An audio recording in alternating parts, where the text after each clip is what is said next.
बिस्मिल्लाहिर्रहमानिर्रहीम। Dear viewers, आज की इस वीडियो में हम डिस्कस करने जा रहे हैं कॉम्पिटिटिव क्वालिटीज़ को।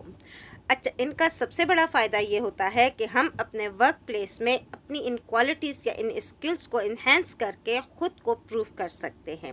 सबसे पहले अगर हम बात करेंगे तो वो है stop talking and start listening, यानी आपने कम से कम बोलना है और ज़्यादा से ज़्यादा सुनना है। इसका फ़ायदा ये होगा कि जो इंस्ट्रक्शंस आपको दी जा रही हैं, आप ना सिर्फ उनको आसानी अंडरस्टैंड कर सकेंगे बल्कि उनको फॉलो करने में भी आपको ज़्यादा प्रॉब्लम नहीं होगा। लेकिन वक्त से पहले बोलने की ज़रूरत इसलिए नहीं होती कि बहुत मुमकिन है कि आपके आइडियाज़ वक्त से पहले सामने आने की सूरत में फेलियर की तरफ जाना शुरू कर दें, बजाय इसके कि आपको सक्सेसफुल बनाने की कोशिश की जा सके।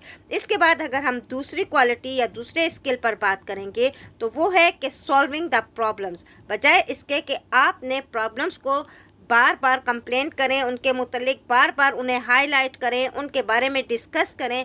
बेहतर होगा कि आप अपने एंड पे उन तमाम मसाइल को हल करने की कोशिश करें जो मैनेजमेंट के दौरान आपको फेस करने पड़ रहे हैं। तीसरी आ जाती है क्रिटिकल थिंकिंग्स।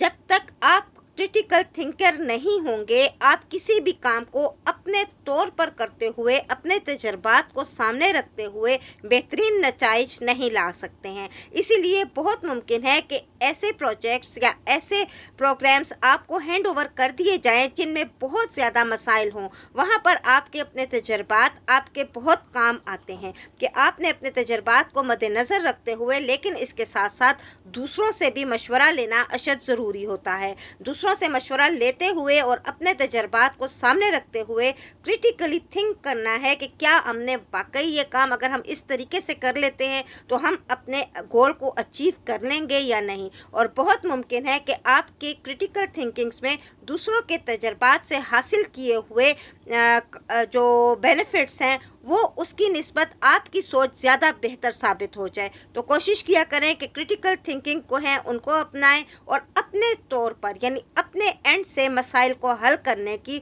बहुत ज़्यादा कोशिश करें।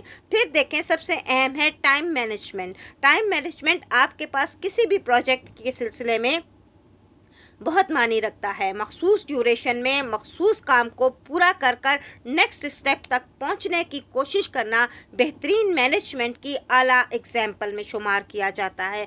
फिर आपका टीम वर्क बहुत अहम है। अमूमन ये होता है कि हम टीम वर्क के दौरान शोकेसिंग करते हैं। शोकेसिंग करते हुए हम एक दूसरे को अपने प्रोजेक्ट के मुतल्लिक जितने भी हमने काम किए होते हैं उसके मुतल्लिक बताते हैं। जब हम ये सब एक दूसरे के साथ डिस्कस कर रहे होते हैं तो दूसरे के तजर्बों से भी हम बहुत ज़्यादा फ़ायदा उठा लेते हैं। और बिल्कुल इसी तरह जो हमने एक्सपेरिमेंट्स किए हुए होते हैं, हम उनको डिस्कस कर रहे होते हैं तो दूसरे हमारे तजर्बात से फ़ायदा उठा लेते हैं। तो टीम वर्क एंड शोकेसिंग ये एक दूसरे के साथ अटैच्ड है और इसी की मदद से आप एक दूसरे के साथ मिलकर एक बेहतरीन काम जो है वो सेट कर सकते हैं और अपने गोल को अचीव कर सकते हैं। अगर हम इसमें देखें तो इसमें इंटरपर्सनल स्किल्स बहुत मानी रखती हैं। यानी टीम वर्क में अगर हर शख्स अपनी इंटरपर्सनल स्किल्स को एक दूसरे के साथ खुलकर डिस्कस करता है, अपने किए हुए काम को बहुत अच्छे तरीके से रिप्रेजेंट करता है, तो ये दूसरों के लिए भी बेनिफिशियल साबित होते हैं। मगर इसके साथ साथ ये ज़रूर देखना होता है कि अगर आप में लीडरशिप क्वालिटीज़ हैं और दूसरों की निस्बत ज़्यादा बेहतर हैं तो आप उन्हें ज़रूर बताएं, उन्हें हाईलाइट ज़रूर करें। और एक लीडरशिप, डेफिनेटली लीडरशिप आती ही उस वक्त है जब आप गाइडेंस लेते भी हैं, गाइडेंस देते भी हैं, और फिर आपको खुद अपने ऊपर भी कंट्रोल होता है और आहिस्ता आहिस्ता अपने सबऑर्डिनेट्स पर भी कंट्रोल हासिल कर लेते हैं। सबसे आखिरी जो सबसे बेहतरीन आप कह सकते हैं, नेवर गिव अप, यानी आपने कभी भी हिम्मत नहीं हारनी।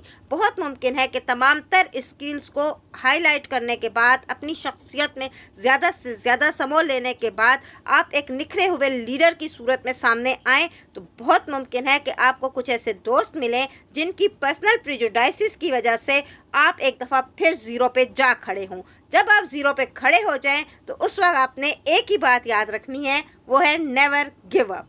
और आपने एक बार फिर अपने फील्ड में ख़ुद को मनवाने की भरपूर कोशिश करनी है। Thank you.